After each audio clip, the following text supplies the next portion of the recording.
So we fixed that part? Yep, that was me. All good. All right, so hopefully we've now learned, we've grown as people, and we figured out which link to send, which was my bad.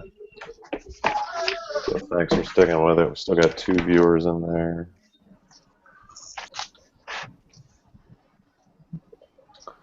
All right, we'll just go. Maybe my mom's just watching. It's fine. Hi, Mom. Cool. All right, so we got the earbuds, and another thing that I might do just for housekeeping is I can mute you. We can actually mute everybody, so that's one way. And if you don't want to do a Socratic dialogue, you just mute somebody. I do it all the time. Not really. So let's just go around. Let's just introduce ourselves real quick. If you've done a PEL not school seminar before, you can be like, hey, I've never done this, or hey, I've done one, or whatever. I'll start. So Brian Wilson, hi.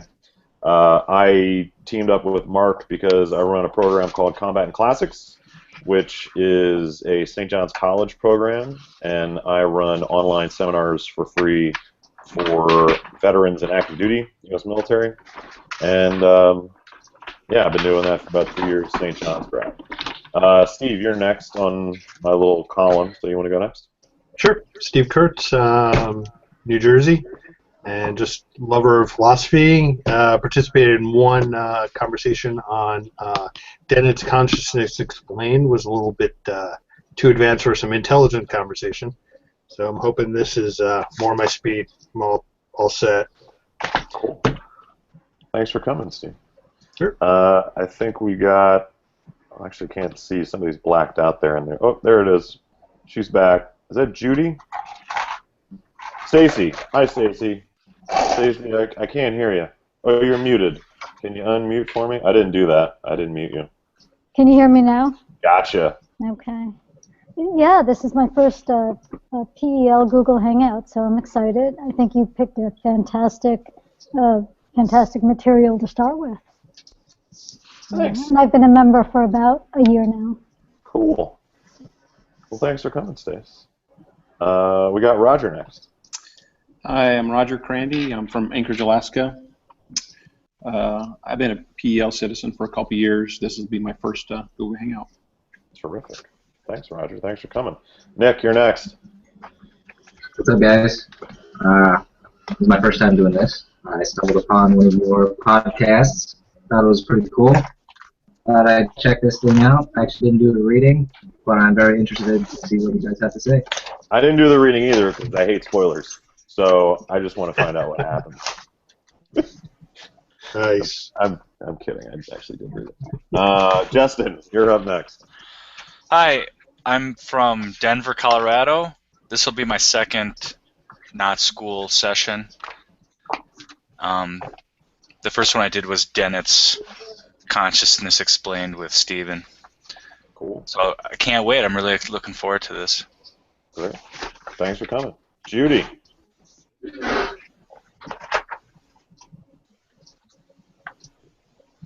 Judy's Desk. The Consciousness of Judy's Desk Explained.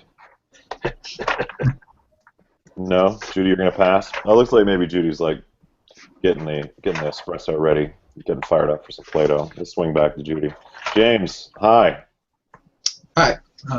James Lee. I'm from Syracuse, New York.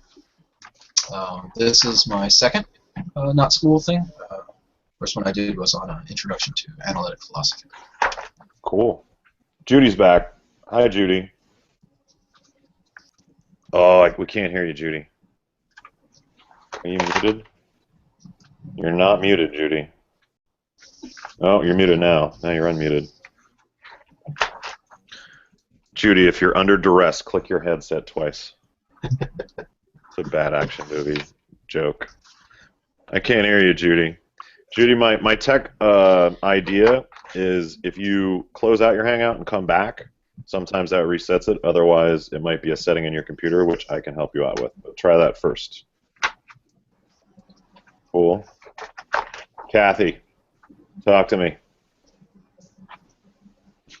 Hey, I'm Kathy. I am from Alabama. I live in Arlington, Virginia. This is my first PEL hangout, and I've been a member for fewer than 30 days. Cool. Thanks for coming, Kathy. Thanks for having me. Alexander. What's up, Alexander? AKA Alex. Are you there? You've already given up. It's like I'm bored now. No? Okay. All good. Okay, guys. So how we're gonna try to run this, but you know we're all members of the polis, right? So if you guys want to vote to execute me and do something different, we can do that. But I'm gonna try to run this like a St. John seminar, where I just ask an opening question and we just go, right? And it's important to think about seminar like we're all on the same team and we're all like on the same basketball team. And we're just passing the ball around, and whoever's got the best shot, take the shot, right? So it's really about building on the opening question, asking further questions. And important in this is so that we're all on the same page, right? Is trying to stick with the text as much as is humanly possible. If there's something in the text which you don't feel like is rational or reasonable in kind of the purest sense, right? This does not make sense. Then that's absolutely fair game. And if you have an analogy or a metaphor, or even an outside reference, it's fine to bring that in. But we really want to try to tie it into the reading as closely and as tightly as we can. Make sense? Yep. Okay. Sounds good. Cool. So I want to start in around line 45.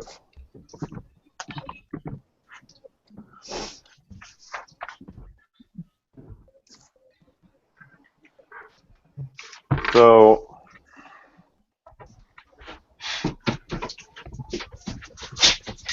45C, Socrates says, "My good Crito, why should we care so much for what the majority think? The most reasonable people, to whom one should pay more attention, will believe that things were done as they were done." So I think what Socrates is saying, and he builds further later on this, is with the doctor-trainer analogy, is that you shouldn't listen to the majority, you should listen to people that know what they're talking about. But my question is this a contradiction with the fact that he was convicted by a jury that was just a majority of the jury and a very small margin? I'll give you the cliff notes that it was, the decision was lost by 30 votes out of probably 500. So the voting was around 280 to 230 in favor of executing him. So on the one hand, he says we shouldn't listen to the majority. But on the other hand, he's going to suffer death at the hands of the majority. So my question is this a contradiction? Is Socrates laying out a contradiction? I think the argument against it being a contradiction is that it wasn't the legitimacy of the decision was not that it was a majority, it was that it was the state, and that he says that you should do what the state says to do because you want. Sometimes the state's going to do some stuff you don't like, but you have to do what it says because you want the state to be in place and respected, I think. Couldn't you see the state as the majority itself?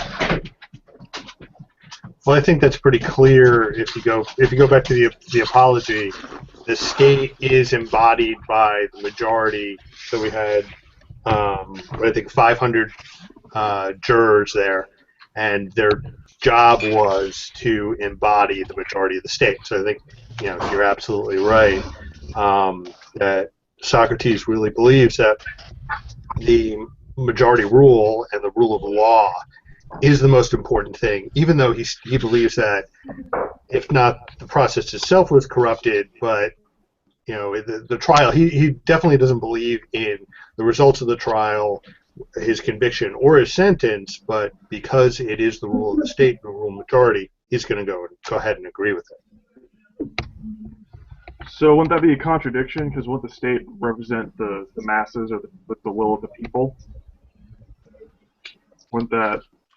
If it's just that, if it's just like direct democracy, then yeah, you're basically saying that you should hew to the will of the majority, but it isn't a direct democracy. So I guess that's where the contradiction is. So because the jury is selected rather than... Or whatever, like, whatever's in between direct democracy and what actually happens legitimizes it. Right, they become the embodiment of the state. Right. So is the warden at the jail an embodiment of the state? No, not in my opinion. The warden of the jail is, he's acting on the will of the state. He's following the law, but he's definitely an individual, and he's actually seems willing to break the law a bit as well. Yeah, that's kind of what I'm leading towards. Is Crito implies that they'll let him out, right? And he also kind of implies, and Socrates kind of implies that the state will go, yeah, that's fine, you can break out. So it seems like there's something in kind of the written law or the official law versus the unofficial law here. And it seems like Socrates is hewing to this official law, but I'm stuck on this, and I'm just, if somebody can clear it up for me. And this is part of the reason why I picked this, is because, for me at least, it's very confusing. Is that Socrates... I'm sorry, go ahead. No, you can finish. Socrates wants to hew, I feel like, to this official law, but it's a law that was passed down by the majority, right? It was... I can't get around that. The jury isn't the lawmakers, right? They're just deciding what's, is this case, is this case against his impiety just? They didn't make the law, but they're deciding on the application of the law. So, but you swing those 30 votes, and Socrates' official position is based on a majority opinion, not on this tightly bound official law. Am I reading that wrong? Oops. I think that it's because the majority has ruled in the court of law, it becomes a statement made by the state. So if you look at 49, I guess it's 49C, it says, nor must one, when wronged, inflict wrong in return, as the majority believes, since one must never do wrong. So what Socrates is saying is that the state is divine, if you will, and just because the majority acted as jurors in a way that he believes is wrong, doesn't mean that he can then inflict another wrong on the state. Two wrongs don't make a right. Is the state held to that same standard? Are you trying to point out a distinction between the law and the individuals involved in the law, Brian? Or? Yeah, I mean, there's a in 52A, Socrates lays out kind of his responsibility in the state. And he says right at the beginning, so he's speaking as the law, and this is interesting. Actually, can we do a quick translation check? So 51C, when Socrates begins talking after Crito says, I think they do, Socrates in my translation says, reflect now, Socrates, the laws might say. I'm wondering if anybody, I know everybody's got the Hackett, but if you don't have the Hackett, or maybe if you have like a different version of the Hackett translation, I'm wondering if anybody's got a different translation than the laws might say as that first line.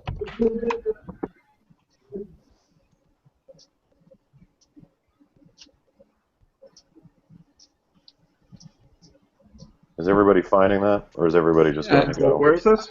51C. Crito says, I think they do. And then Socrates responds, reflect now, Socrates. And this is in quotation marks. Because Socrates is now speaking as, in my translation, the laws, right? And so he says, the laws might say. And I'm just wondering if anybody's got a different translation on that, just because I feel like there's probably, not being a Greek scholar and not having bothered to look this up ahead of time. I think I do have a different translation than you guys, but unfortunately I don't have line numbers, so I'm not sure where you're at. Okay, so this is like, This is close to the end. This is like, for my translation, like 2 pages from the end. Okay. Crito's only got 2 lines on this page. One is I think they do, and one is we must Socrates. Yeah, I've got it here. Yeah, it says then the laws will say. Yeah, so it's the same. Yeah, Okay. yeah. I'm just interested. It's interesting that he didn't say the lawmakers, he didn't say the rulers, he said the laws. He's giving voice to the laws, right? So as he goes down through here, and so we get to 52a, and the laws are saying, this is about halfway, a little past halfway in that first paragraph, right at the beginning of 52. Yet we only propose things. We do not issue savage commands to do whatever we order. We give 2 alternatives, either to persuade us or to do what we say.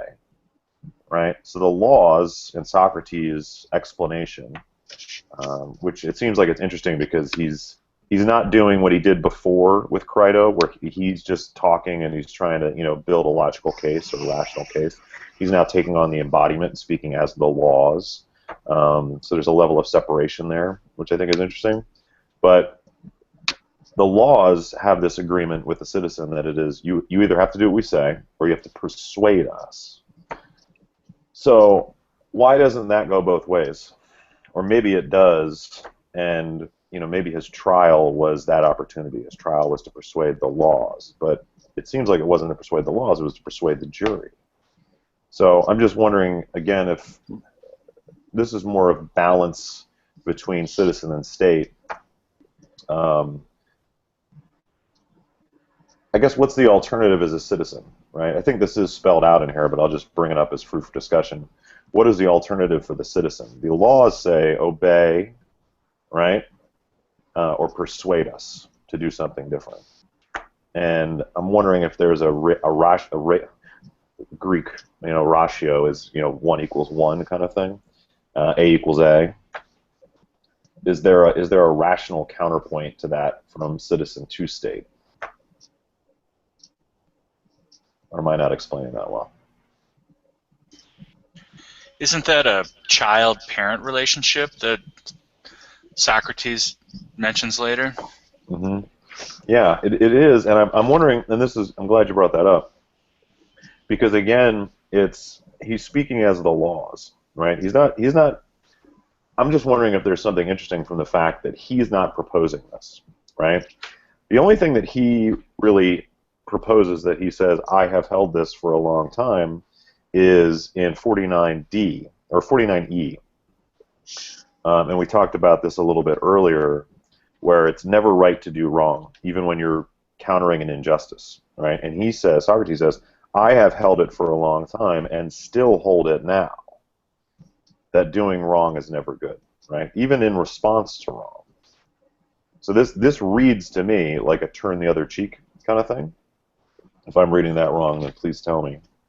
But now when he's talking about being the laws, when he's giving voice to the laws, he's saying you have 2 options, right? Do what I tell you, or persuade me otherwise. So it seems like that there might be a contradiction. Well, there's not a contradiction, but that's just how he's laying out potentially the relationship between man and the state, right? The state says, you have to do what I say, or you can persuade me. I don't know how you do that necessarily. But then as a virtuous human being, Socrates holds, I can never do wrong for wrong, right? And maybe I'm just reading that wrong. Maybe it's not. Maybe he can balance injustice, but he can't do a wrong to balance injustice. No, I think that so if I don't know how ancient Greek democracy works, right? But like in any democracy, right, the citizens are subject to the laws, but they also in either direct or indirect way make the laws, right?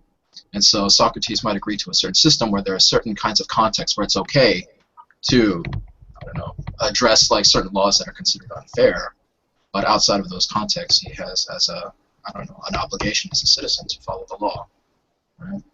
And so it seems to me when he's talking about the opinions of the majority in the beginning, the way I read that was just as another way of saying conventional wisdom, rather than some kind of reference to like the state itself or something like that. But that might have been an incorrect reading. Well, that's interesting. It seemed to me like the argument he was making is that by being part of society, you're complicit in the conventions and the rules of society, and then along with what it provides you, that gives a certain sense of duty. And I think where he goes wrong is I think he assumes that it would be doing a wrong to go against the state, because because he's assuming that would be an injustice to disobey the laws of the state, and he's kind of tying the law to justice. I'm not sure that those go hand in hand, since most people would agree that the decision was incorrect in his case. Well, it's even more than that, right? Because he says if he doesn't abide by the decision of the jury to kill him, then it's the destruction of the state. Right. And that seemed really strange to me as well. Like, how do we get from disobeying to destruction? Right. So it seems like a Kantian argument that you have to do what you would want to see universalized, because that's the only way you could get from me disobeying to it dies. Oh, you just went Kant on me. I have no idea what I'm talking about, but that seems Sounded good. relevant. I do that all the time. All right. And that seems to be the only way that like what he does matters, is that it would inspire other people. Like, isn't that the basis of the argument, that even if the state is wrong in this one instance, you still have to obey it because you want it to continue, and it only matters if you think that what you do as an individual matters, and that it's going to inspire other people, or, you know, erode confidence or erode legitimacy for the state if you disobey it in this instance. Yeah, well, I think we're getting at what that destruction means, right? So it's that seems right as an extrapolation on destruction, right? Where does he say that? I'm sure I have it in my notes. Kathy is writing in her diary while she's doing this at the same time. I think that's you typing, Kathy. Boom! Aggressive mute. That's what I do. Is that 51B? Thank you. Do you want to read that for us? Is your wisdom such as not to realize that your country is to be honored more than your mother, your father, and all of your ancestors, that it is more revered and more sacred, and that it counts for more among the gods and sensible men, that you must worship it, yield to it, and placate its anger more than your fathers? You must either persuade it or obey its orders and endure in silence, whether it instructs you to endure, whether blows or bonds, and if it leads you into war or be wounded or killed, you must obey. Does that seem rational? Well, I mean, it seems to be what not a lot has changed in 3,000 years. Yeah, but I can leave, right? I mean, I can. It doesn't seem to me like I have a moral compunction to stay, right? If I'm ordered to do something, I can leave. If I stay, then it seems like I'm trying to persuade, right? If I stay and sacrifice myself as a martyr for whatever cause, right? Whether it's, you know, being able to teach virtue or, you know, the right to sell hot dogs, right? Like, it seems like my actions are there. It seems like my actions would persuade either way. But it's like, how does leaving destroy the state? Is, I guess, the question I'm kind of stuck on. Well, I think it's the same thing if you look in 51C. Socrates is equating it to leaving one's post in time of war. You know, to do so is right, and one must not give way to, or retreat or leave one's post. But both in war and in courts and everywhere else, one must obey the commands of one's city and country, or persuaded as to the nature of justice. So he's saying, you know, he has failed up until this point to convince, you know, he's approached just about every politician in the state, right, and challenge them to think more clearly. If he hasn't created a change in his state, and he believes in the integrity of the state, well, you know, he's by abandoning it, he's irreparably harming it, and that it's the same thing as if he was standing a post in war and walking off his post and letting the enemies come in and destroy his state, even as flawed as it might be.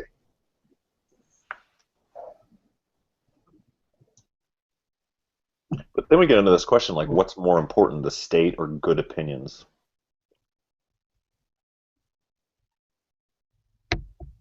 If the state's destroyed because it has bad opinions, then why is that a bad thing? Well, I don't think he fundamentally thinks his state is bad. It's just flawed. And he thinks that is a higher good than a state that is hard. I think he would argue that if his state was fundamentally flawed, that it would be right to overturn it. But since it isn't, you either try to make it better, or you simply live by its laws.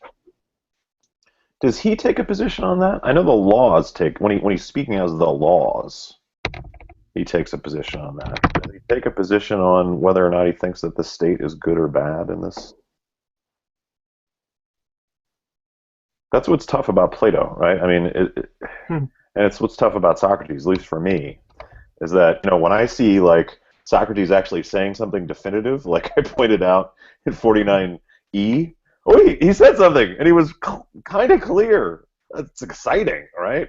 But outside of that, he either has this dialogue with somebody where he's trying to tease out what's true and what's not of what they're saying, or in the case of the latter half of the dialogue, he is speaking as the laws. If he was speaking as himself, I think he would speak as himself if he wanted to, but he doesn't. So I'm not arguing at all, Stephen, with what you're saying. I'm just wondering if there's something, and even if it is in the laws, you can still point it out, like where does he say something about that that's definitive? Doesn't he say that in a way by complying and not leaving? Yeah, no, I think that's a great point. I did find one just because I was skimming on where he stopped using, or where at least my edition stopped using these thingies. So 50D, when Socrates, I think this is when he introduces the laws, when the laws start talking. Then what if the laws said, was that the agreement between us, Socrates? Let's move back, right? So the end of 50C, when Socrates starts responding, he says, shall we say in answer, the city wronged me and its decision was not right? Shall we say that or what? And Crito says, yes, by Zeus, Socrates, that is our answer. And Socrates says, then what if the law said, what was that the judgment between us, Socrates, or was it to respect the judgments that the city came to? And if we wondered at their words, they would perhaps add, Socrates, do not wonder at what we say, but answer, since you are accustomed to proceed by question and answer. Come now, what accusation do you bring against us and the city that you should try to destroy us? Did we not first bring you to birth, and was it not through us that your father married your mother and begat you? Tell us, do you find anything to criticize in those of us who are concerned with marriage? End quote, and I would say that I do not criticize them. That's weird for me. Is he not criticizing the logic of that argument?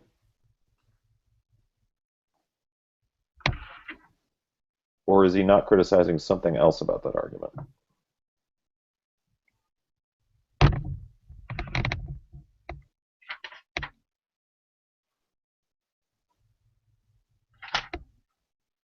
Or ask another way, is there a way to criticize that argument?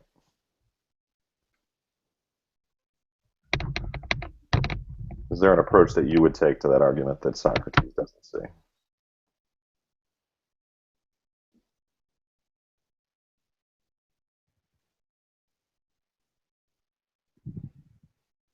This is one of those long silences that you have to get used to as like a seminar leader, where you're like, did I ask a stupid question? Or are people thinking?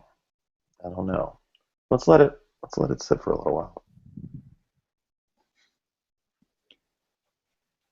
Well, it does seem very contradictory to me. How so? based on what you said,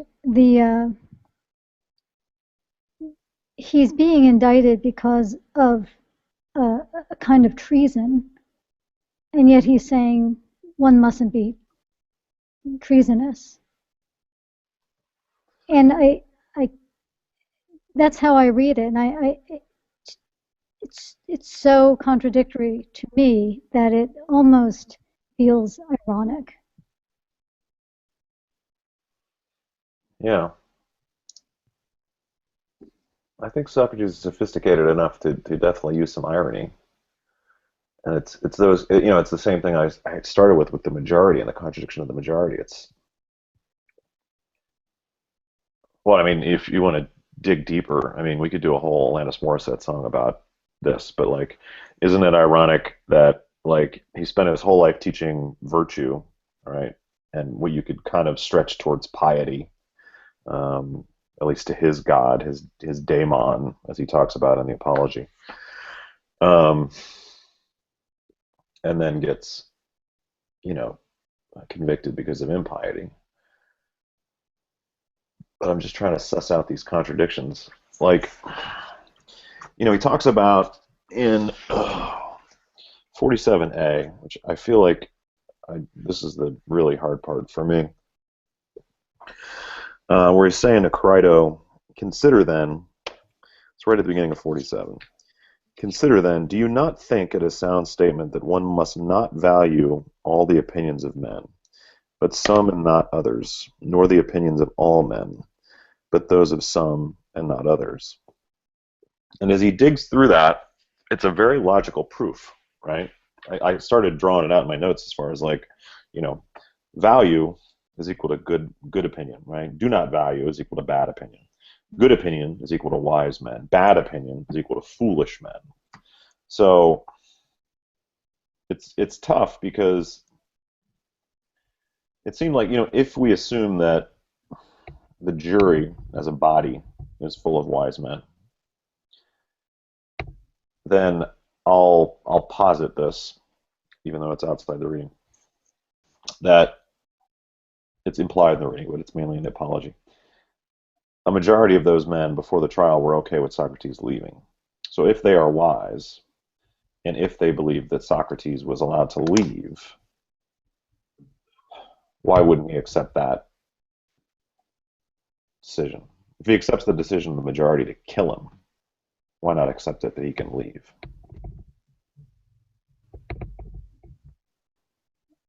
Because that majority isn't the state.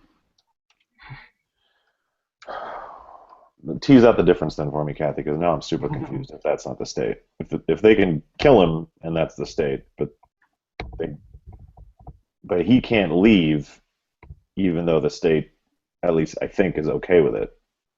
How is it not the state? Because the state is on record saying kill him, but they're on unofficial saying don't kill him, and you have to go with the official. Okay, so we're back to that official kind of unofficial, trying to understand the laws. And I think also, I think he would have had to have left before getting accused, much less convicted, if he didn't agree. Right? So by staying and living under the laws of the state, he accepts those laws.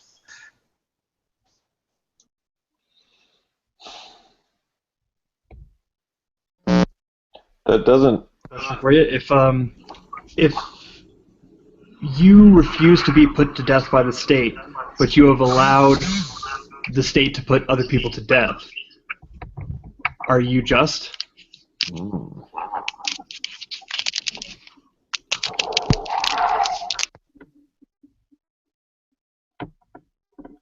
Say that again, Alex. I need to wrap my head around that one.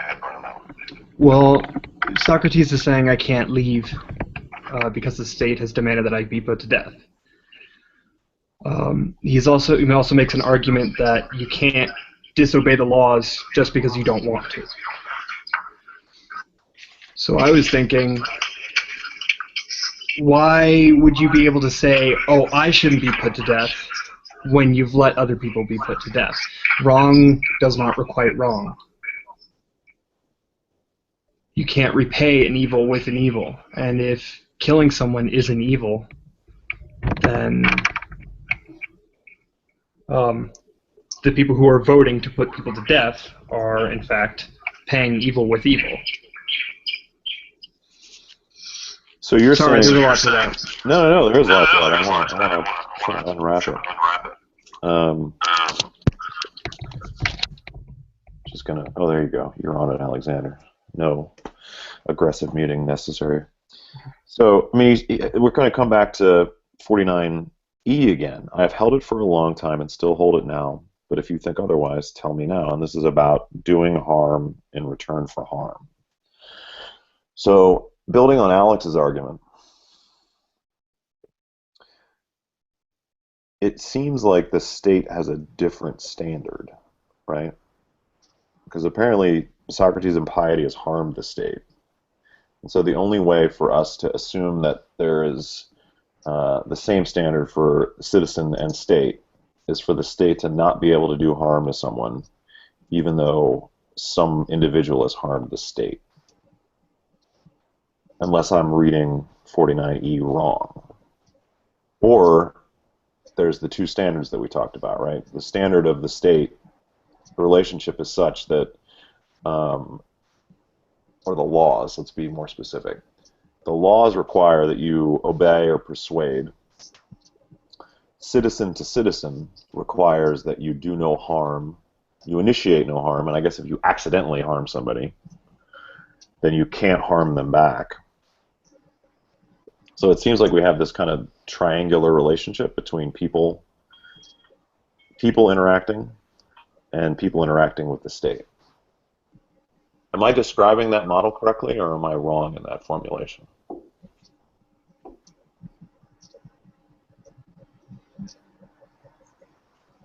I wish I had a secret ballot button. I could just put like a secret survey out. Be like, yeah, Brian, you're dumb.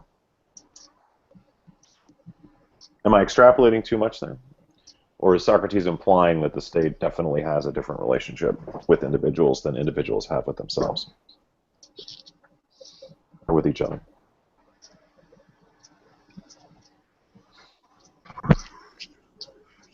Or is it a matter of degree? You know, I think that was it Justin or Steve that read the part about relationship with your father, relationship with your mother, relationship with your ancestors. Let's look at that. 51B,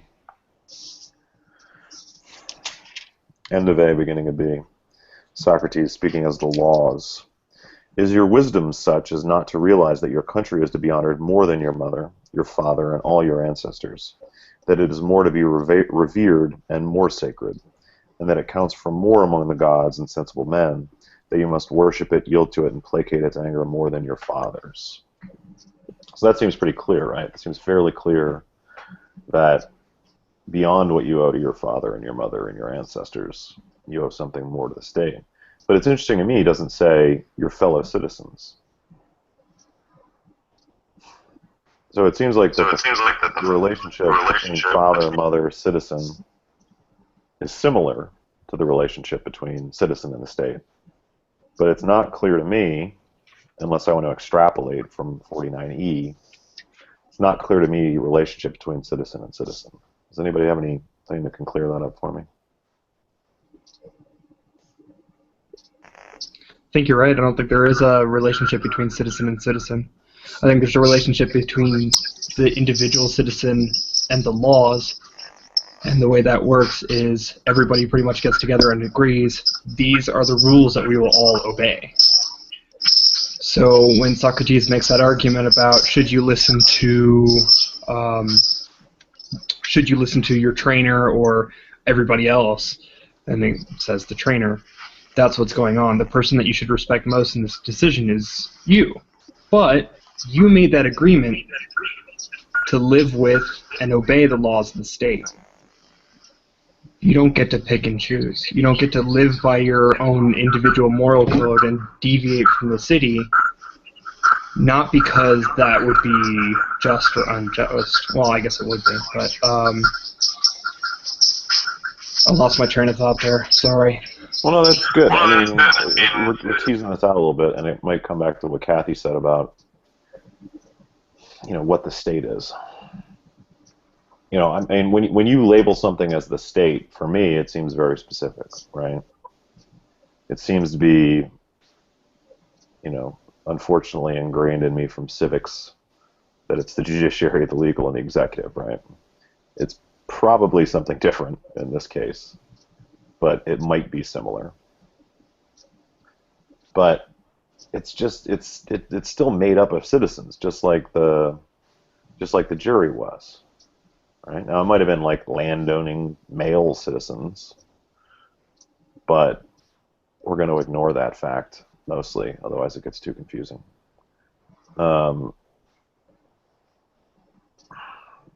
what is this? What is the relationship between individual citizens, I guess, under the law? Let's take a stab at that. I mean, is it the law? Is it just the law? That is what glues us together. That is what we owe each other. And anytime we interact between individuals, it is the law that is the bridge between that. With father and mother, it's slightly different. But with individuals, is it the law that is the glue or the bridge that holds people together? Well, I think it's very clear that Socrates says that the law is what holds society together. In 50b, if you destroy us, the laws, and indeed the whole city, as far as you're concerned. So he's really saying that by violating the laws, you're ultimately harming your fellow citizens. But I think it's an indirect relationship. So I think that Socrates believes, first of all, he believes that doing any wrong to another person is wrong, right? So in I guess it's 49c, he says doing people harm is no different from wrongdoing. So directly harming someone else is definitely wrong, but by harming up the chain, if you will, harming your mother and father would harm your siblings. So harming the state would be harming all the other citizens. No, that makes sense. I think we're getting, at least for me, I'm getting a more rounded out idea of what that relationship is like.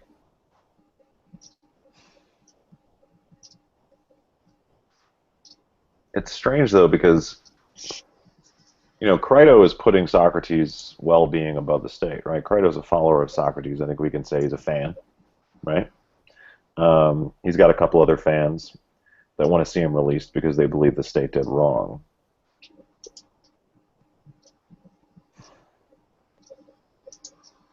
Why can't they do that? What's wrong with doing that?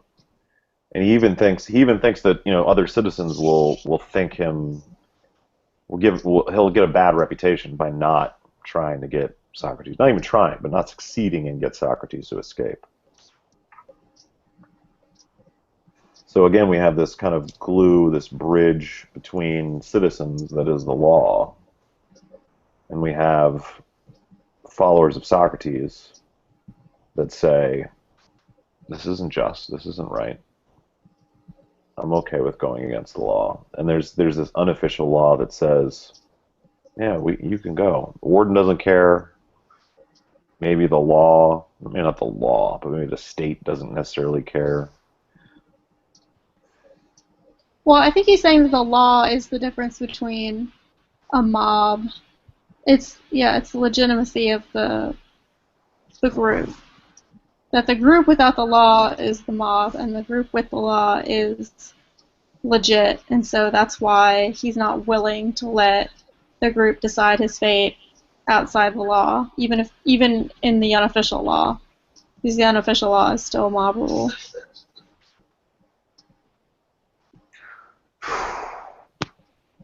So if you had, if Socrates told me, like, listen, we've got this one dude, we've got Steve, the lawgiver, right? Steve's here, so he can answer this.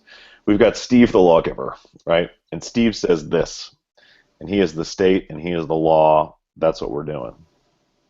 Okay, got it. But when he's kind of giving this the laws as a entity, as some kind of thinking, rational organism that can speak and explain itself, and it somehow acts through, maybe it's not a mob, but it's 501 dudes who decided that Socrates was guilty of impiety, and then decided during the sentencing that he was worthy of death.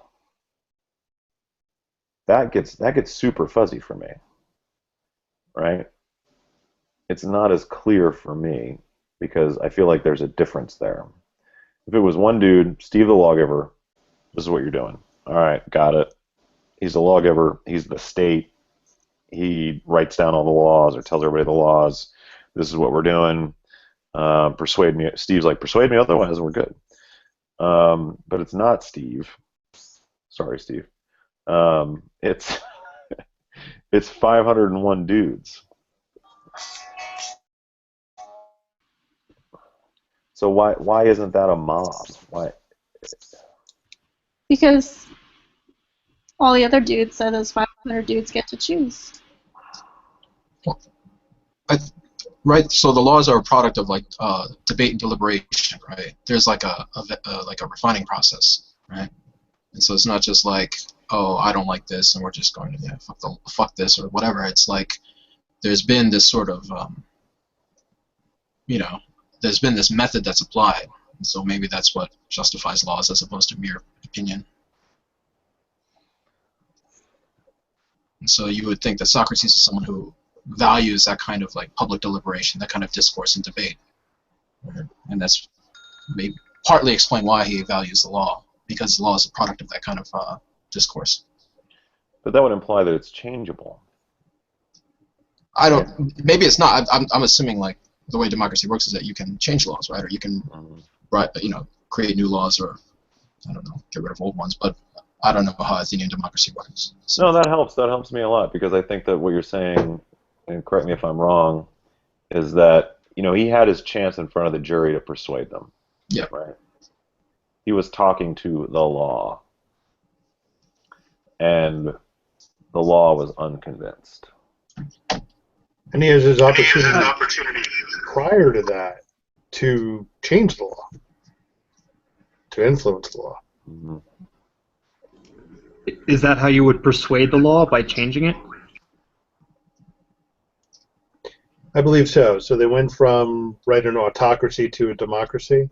And the democracy is the collective will of all the citizens, and obviously it's not everyone because only certain people could be citizens. But all the laws are created and made by the individual, by the citizens collectively. I'm sorry.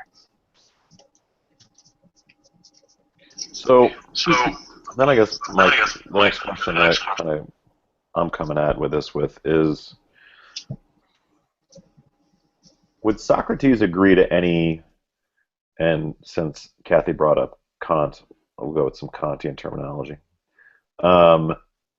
Would Socrates agree to any a priori principles of right and wrong before the state? Right. So we've got this thing in America, freedom of speech, right? Freedom of the press, right to bear arms. And these are things that are enshrined in the Constitution but are recognized as natural rights notionally.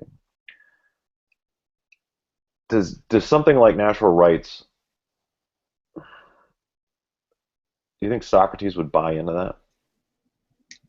I'm not entirely sure because he's going to say that the highest good is piety, which is adherence to the will of the gods.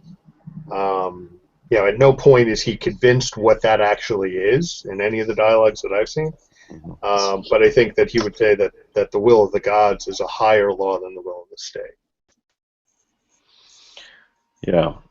No, I think, and that's what's tough, right, is that, if you go back to the Euthyphro, which is usually the first dialogue in this kind of series. When they talk about like the trial and death of Socrates, right?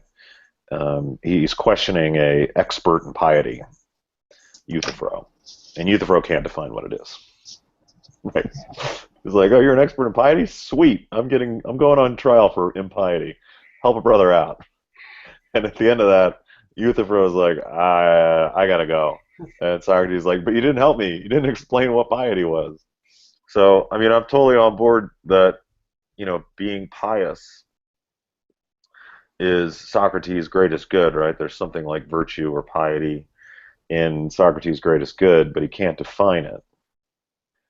So then we're at some kind of a priori basis for Socrates of, I don't know, It seems like the thing that he knows, I have held it for a long time and still hold it now, right, is that you can't harm other people, nor can you, even if harmed, return harm, right? So is that a natural right, or does that get trumped by the relationship with the state? Just a quick question. What is the law according to Socrates? Is it an entity when he speaks from the perspective of the law, or is it just a series of texts? Is there an ideal law? Is there a form of the law in that in the world of forms?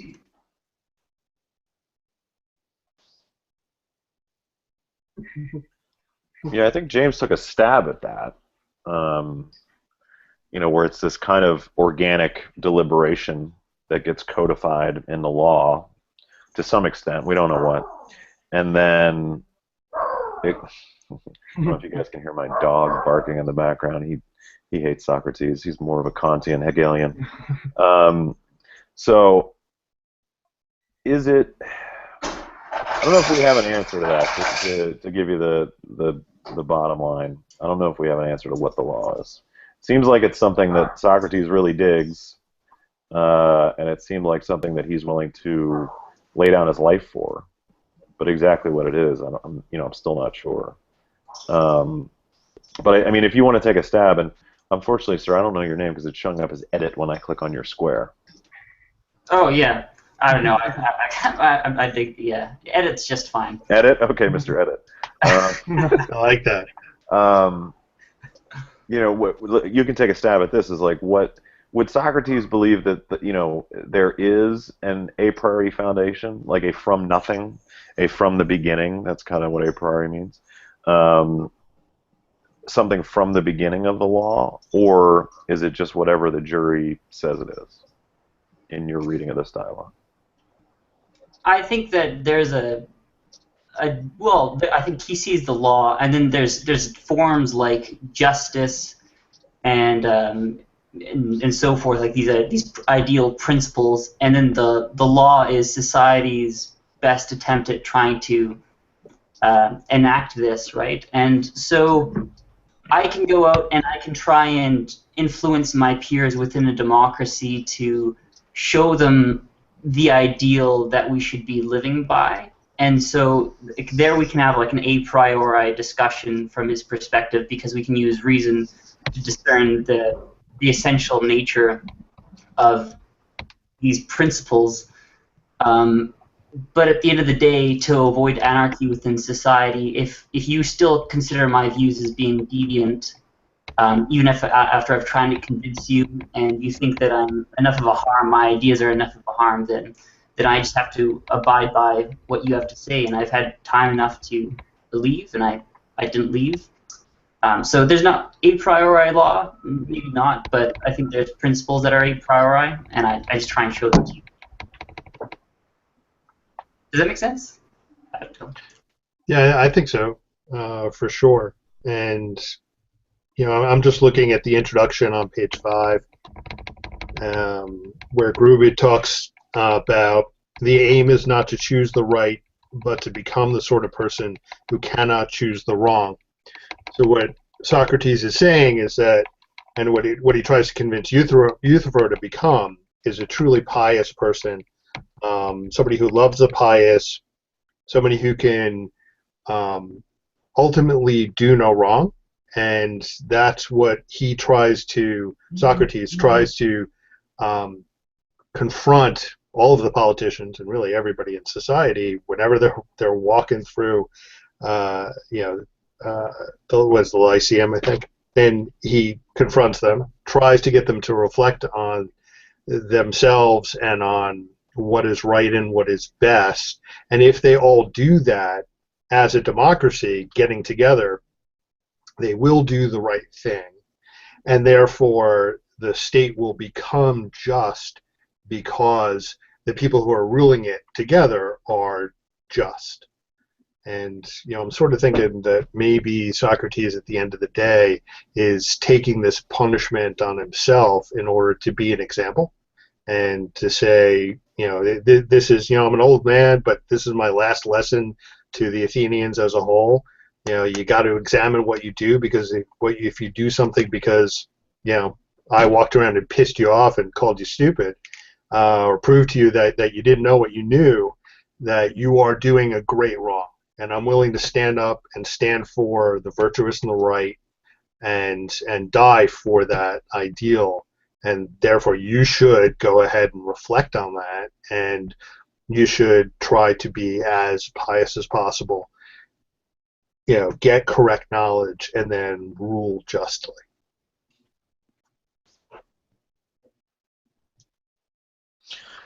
I definitely dig that. I just, I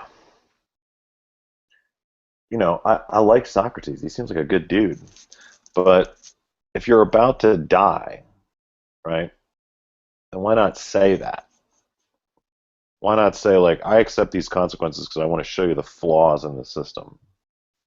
I accept dying because it's for a higher principle of demonstrating that, the laws need to change, right? Or the way that, we Athenians make laws need to change, and that there are certain principles that you have to stand up for, and if me dying is necessary to make those principles clear, then I'll do it. But what does he say that would lead us to that conclusion?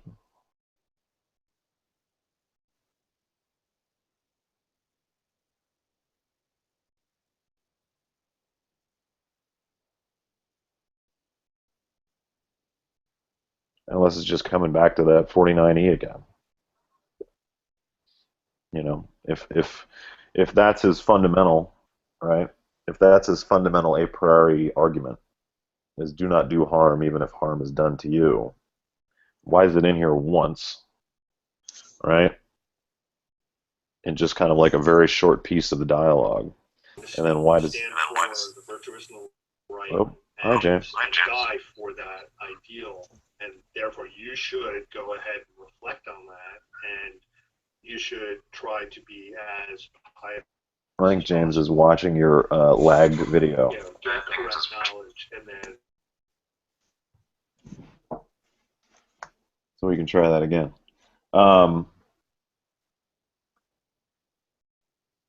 I think that's a. I think I want that reading to be correct, Steve. Like I want that to be the case, but he spends half the dialogue talking about the laws and arguing with Crito as the laws. Why doesn't he argue as Socrates? Right? Why doesn't he argue the logic? Why does he take on this embodiment of the laws in order to try to make his point? I think there are actually two answers to that. Hit me. The first being, if he's arguing as Socrates, okay, sorry, let me step back. He says, do no harm to another person. Then he personifies the laws. So he's essentially saying the laws should be treated as though they are another person to whom you should do no harm. The other part of that is actually not an actual reason. It was a question I really had for you. Do you really think that he's arguing with Crito? Because Crito never really gives him a good argument back. He kind of just says, this thing, and then Socrates jumps into his whole spiel. So I'm not really sure that he's arguing. I think he's just convinced. I don't know if he's either convincing Crito or if Crito's just like, all right, whatever. He's not going to listen to me. Well, that wouldn't be surprising with Socrates, right? Like just, and I think I like your first point. I think you said about like having the laws be a part of the conversation, right? Because he basically kind of, the way I'm reading that is, when he starts talking as the laws in like 50C, it's kind of because Crito's just like not really doing a good job of answering. So he's like, I got it from here. I'll just argue with myself. But what you said as far as the laws embodying like a person, we come back to this question of like, what is the relationship between laws and the citizen, right? So if the laws is just, let's Jude Laws, right? Mr. Jude Laws is kind of arguing here, and he says like, no, you have to persuade me, otherwise you have to obey, right? Are we in agreement? I think that's what you're getting at, Alex, and if I'm wrong, then set me straight. But actually, why don't you just repeat your first point again? Because I think you said something important there, and I'm going to butcher it if I try to sum it up again. Basically, what he was saying is you should do no harm to another person. Mm-hmm. And then he personifies the laws by giving them a voice through him, which is also important, I just realized. Mm-hmm. Anyway, so that the laws are to be considered another person to whom you can do no, or you should do no harm. You just blew my mind. But the laws are harming him. So that fits into his model, right, of I cannot do any harm to another person, even if I'm harmed. Right, and not only that, but as I said before, can you really call yourself just if you let the laws put someone else to death, but decide that it's okay for you to leave? And that's, I think, part of this is that the laws are that sort of agreement between a group of people to say, hey, these are the rules we're going to obey, these are the things that we're going to do. And if you expect everybody else to obey those laws and then somehow hold yourself to a completely different standard, then you're not only doing wrong to them, you're doing wrong to yourself. Does Socrates actually think that the state is harming him? Oh, Steve, you just no idea. I don't think he does. He doesn't. And nowhere, when he's talking about death, death is not a bad thing to Socrates. That's not doing something bad by killing him. But Crito certainly thinks that. Yes. Well, I think this is one of those examples of what we talked about, in the ground rules of like if something isn't rational, and this doesn't seem to be rational, right? It doesn't seem to be rational to just say I'm okay with dying because somebody else said so, right? That seems to be taking this code of doing no harm a little too far, right? But it is. Oh, I'm sorry. Throughout the Greek tradition, or at least the post-Peloponnesian War, there was an issue with anarchy, and you can speak out and criticize other people and their perspectives within a democracy, but if you're going to undermine that which stands in the way of anarchy, you would be doing the greatest evil.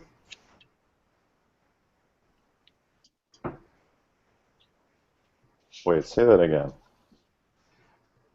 If you attack and you do harm to that which stands in the way of anarchy, then you're doing the greatest evil, because Socrates really does have a strong faith in the state.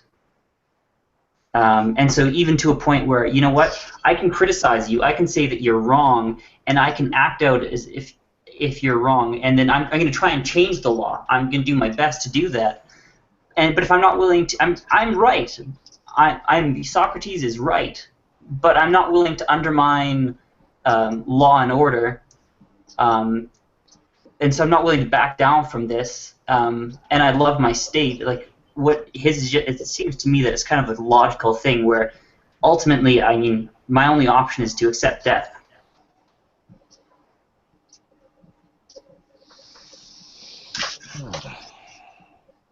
I think this kind of gets me back to like the fundamental, right? What's outside the state that is right would be another way to say that. What is pious or virtuous that is outside the state?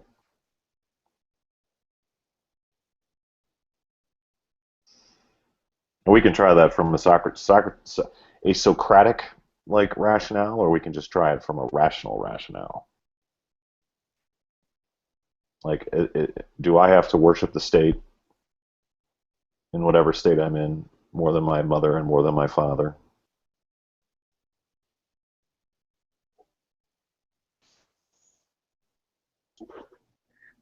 That's a tough one from a modern standpoint, for sure.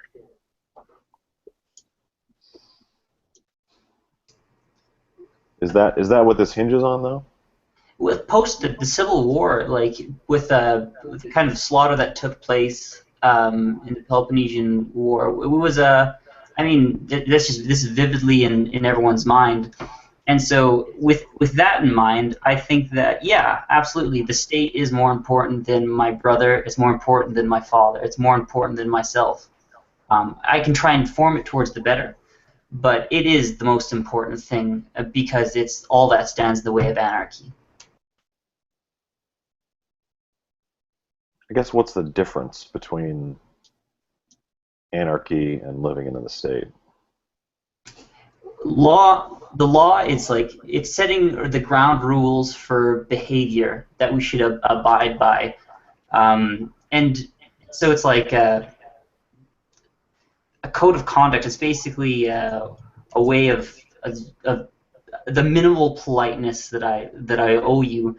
Where in anarchy, I don't owe you any politeness, and it's just the will of the stronger. Well, anarchy is defined as the absence of government, not the absence of governance, right? So, in Athenian democracy, I think Socrates is finding governance, which is truly the will of the people. I mean, you're talking 40,000 citizens, I think, at his time. And it's not a representative democracy, so it's a direct democracy, and it is the will, obviously, of the people who have money and land and can contribute, but it's not.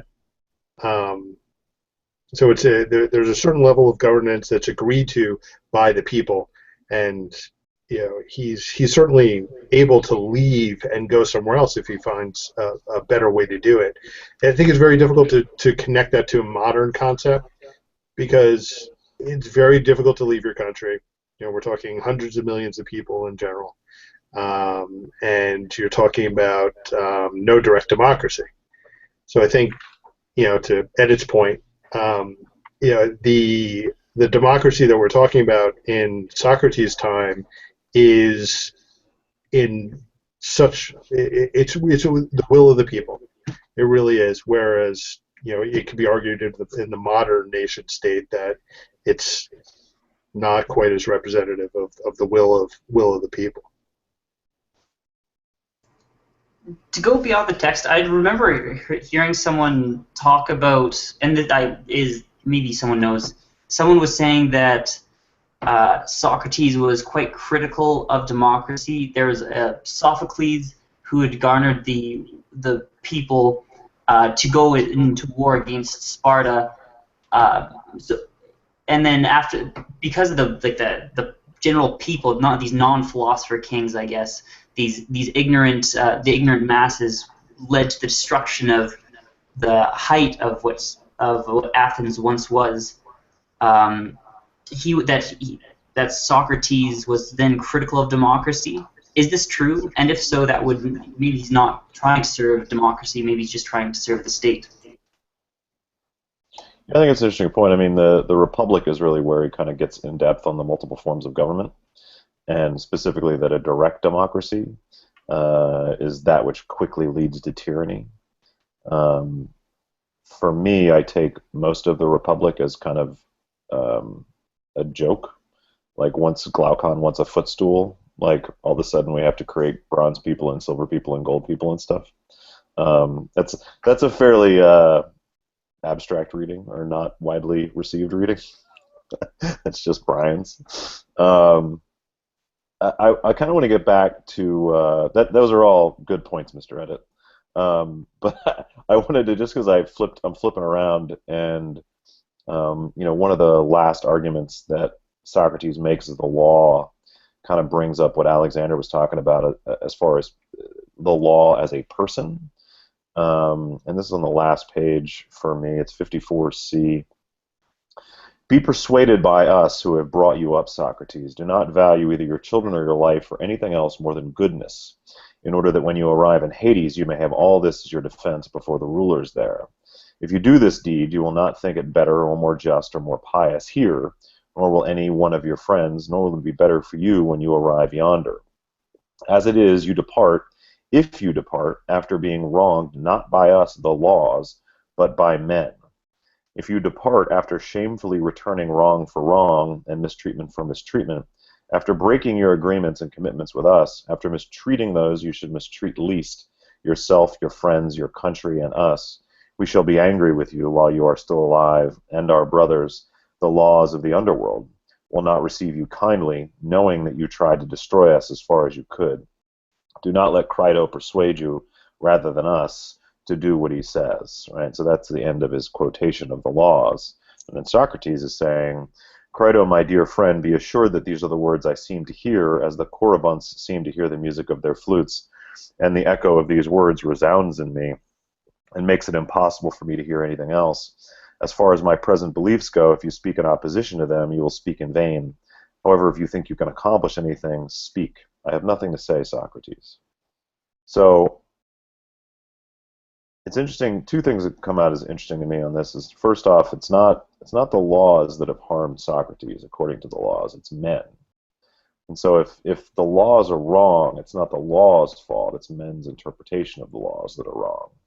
But it seems like Socrates is still willing to suffer men's interpretation of the laws, even if they're not right. And then, just as a side note, the corybants were a sect, and their music was highly discordant. So it wasn't a harmonious thing. It was, I don't know, you couldn't even call it like very freeform jazz. It was just like noise. My translation actually uses the word frenzied. Yeah. So it's, God damn it, Socrates, just be specific already, like just be clear about this. Stop talking against the laws. Because it's like, yeah, go ahead, Alex. Well, it's kind of interesting to me that you bring that up, because it made me realize that a little bit earlier, and I'm really sorry, but I can't really give you a whole lot of line numbers, because mine only has the line numbers in the Greek, and it's really hard to line that up. Baller. That's yeah. The Loeb editions are neat, let me tell you. But earlier in that speech, he says something that I found very interesting, and he makes these comments about you should not listen to the multitude, you shouldn't listen to the multitude, you should listen to the one person whose opinion you trust. But earlier in that speech, he says, not only, or you will if you take our advice, Socrates, and you will not make yourself ridiculous by going away from the city. That's the first thing that kind of struck me. And when he goes to, if you were to go to Thebes or Megara, you will go as an enemy, Socrates, to their government. And all who care for their own cities will look askance at you and will consider you a destroyer of the laws. They don't say they will prosecute you. They don't say they'll kill you anyway. It just says you'll have a bad reputation. And that's such a weird thing to say, but you made me realize that by personifying the laws, he's personifying the sort of collective opinions of the mass of people who live in the state. If everybody in the state were to suddenly agree that, hey, it's okay to, I don't know, murder someone if they cut in line, then that would be the law. That would be what that, quote, person, end quote, thinks. Does that make sense? wouldn't the law be what's binding people together, not necessarily the opinion of the men themselves? Is that the distinction he's making when he says it's the men who wronged him and not the laws? Should the laws just be the organization of people into a civil society, or? But the laws are just a codified opinion of the of the people of the state. Everybody agrees, sits down and says, "Okay, we agree this, we agree this, we agree this." If Socrates, or when he says that you can persuade the laws, you're essentially persuading a majority of the people in the state. In essence, by changing the laws, or by changing the opinions of the people in the state, you change the laws. But then why would he make the distinction between men and the law? Because if the law is just the opinion of the people. It's that codification. It's their codifying. It's that laying it down and saying, this is the case. This is what we all agree on. Rather than, this is what 51% of us agree on. Or, yeah. I'll have to rethink that. You might just consider it like the system, maybe, right? Like you might think of the laws as like a sausage maker, right? And then the men input like their opinions, and it comes out as like some kind of like set of like social norms and things like that. So I'm not sure if that's right, but it's one way of reading it. No, that's a great idea because it's taking disparate pieces and turning it into a completely different product that is still made up of those constituent parts, like a brick house. But it seems like it's different from men, in that last part that I read in 57C. It seems like laws is something that exists in Hades, it exists in Athens, in the section that Alex read, it exists in Thebes, it exists in Megara. Like, it seems like laws is this thing that is everywhere, right? It's even in the underworld. So it has to be separate from men, doesn't it? Actually, I would disagree. I'm so sorry I'm dominating the conversation right now. Dominate, Alex. As Mr. Edit pointed out earlier, used the word anarchy, and it got me thinking about where that word comes from, because you don't go to St. John's and not overthink everything. So the Greek word for rule, or arche, is also for beginning. And that always puzzled me until I started thinking about it a few minutes ago. Why would you have the same word for beginning or for laws or for any of that? I mean, I thought about what anarchy would be, and I realized I actually can't conceptualize it.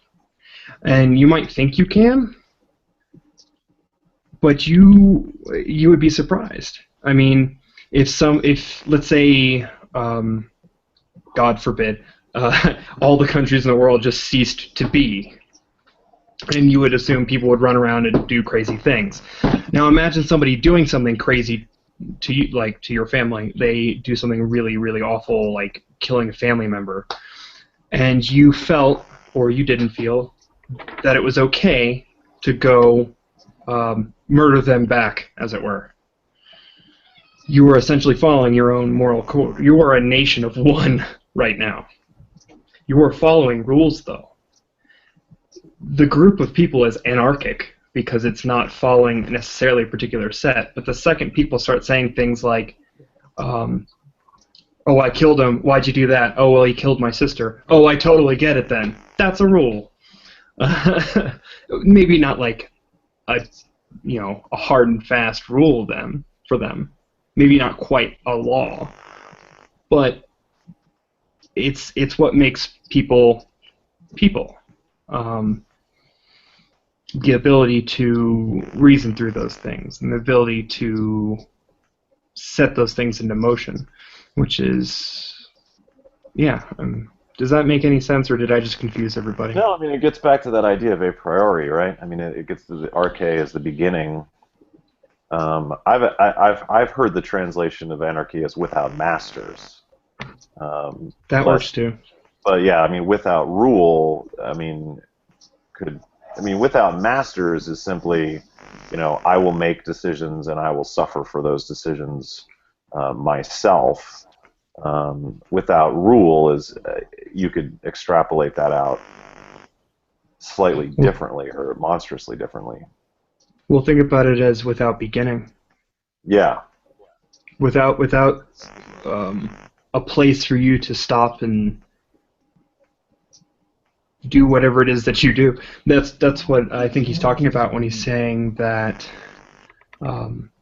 without the laws, or he's implying or something that without the laws he wouldn't have come to be. Like his parents could give birth thanks to the laws.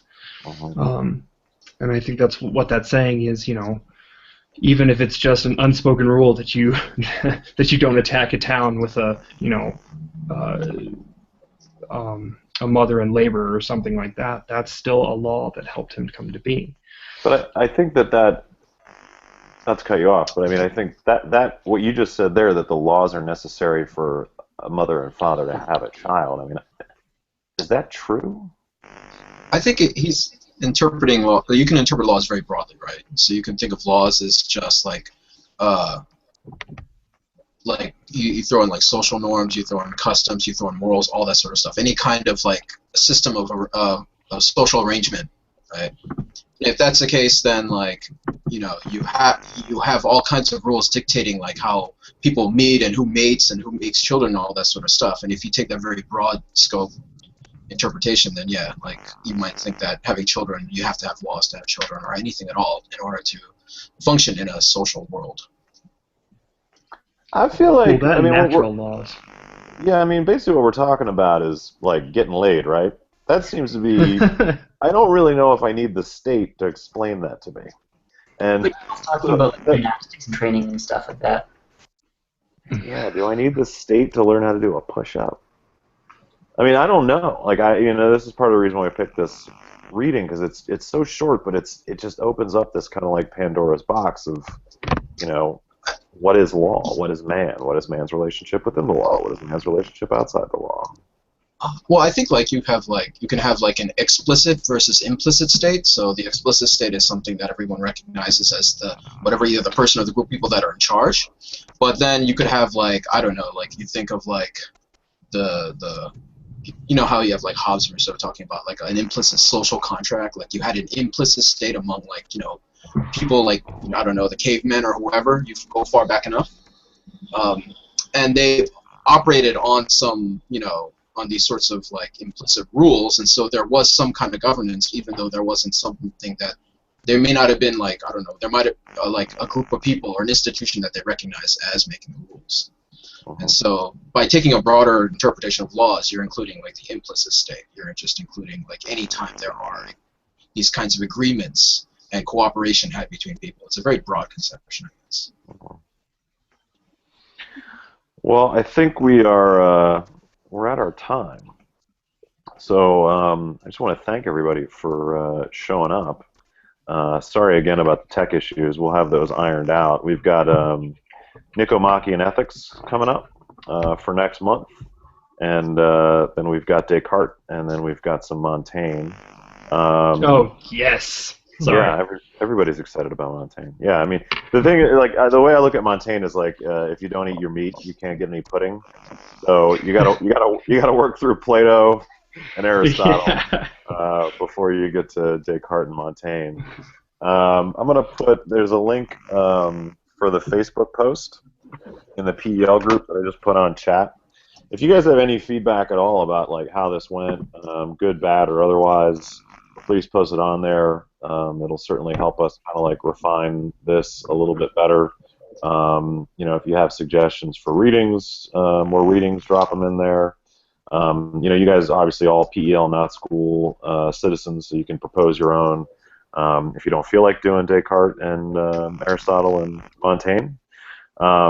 But thanks a ton for doing this, and just take a look at the Intro Readings in Philosophy forum, and you'll see the Nicomachean Ethics and the Descartes and the Montaigne. And I'll update the links so they're actually going to work, and so you should be able to just click on them and jump right in here. Any parting shots or questions from anybody? just one thing, I think it would be really helpful to have help the people find the texts that we're talking about. If we have like an online text that everyone agrees on, and then people can just press the Command F button and like type in whatever it is, the keywords. I found like I was kind of distracted at a couple points trying to like find where to go, and to read along with you. So the only rub with that stuff is like most of them don't have line numbers, and most of the online translations are not usually as good, especially when you get to the modern stuff. Like you can find a lot of Jowett on Plato that's pretty decent, but for like Montaigne and Descartes, it's kind of tough to find decent translations. So it's going to cost you a little bit. I totally get that. It does support PEL if you buy through like their Amazon link. But you can I totally dig what you're saying. It's kind of a constant struggle on that. So like as your primary, like you can get used copies of this stuff because nobody reads this stuff for pretty cheap. And if you don't, then absolutely you can go to the online and do the Control F. I've definitely done that before, but it's kind of a balancing act because I mean for me, like you can't top like good translation with good line numbers. There was also I'm sorry to interrupt you there, but there's a nasty habit of people before. I can't remember what. Like I mean, it was basically this past century. People would translate Plato the way they think he meant to talk. So instead of just translating, like my copy actually occasionally does do goofy things, like in Plato's Meno, Socrates suddenly switches from episteme to phronesis, which is knowledge to, or something like knowledge to conventional wisdom. But when it's translated, the guy translated them both as knowledge. So it looks like Socrates is just kind of being a jerk when he kind of like goes back on what he's saying a little bit later. But it's a very important switch. So translations are it's good to have a variety in times. Yeah, good point. Is there any, and second question, is there any further readings for the Socrates' conception of law? Because that seems like to be really what a good amount of our conversation hinged on, and I was wondering if anyone had any recommendations. All of them. Yeah, I think, you know, if you want to build on the Crito, if you haven't, like, I feel like it's a good starting point to try to examine that. I would try to do, like, the entire part of the 5 dialogues and go through Euthyphro, Apology, Crito, Meno, and Phaedo. And I think that that's a great start with trying to figure out what he's talking about with the laws. And then jumping over to the Republic, which is a little bit meatier. Not meatier, it's just long, right? So if you can make it through those 5, and you're like, I need more, then you can give the Republic a try. Does anybody else have any other suggestions? I don't want to. Okay, everybody's agreement. Cool. All right, guys. Thanks again. Hope to see. Please again leave the feedback in the Facebook link that I put up, and you know, see you on the forums, and hope to see everybody for Aristotle. Thanks, Brian. This was great. Thanks a lot, guys. See you guys.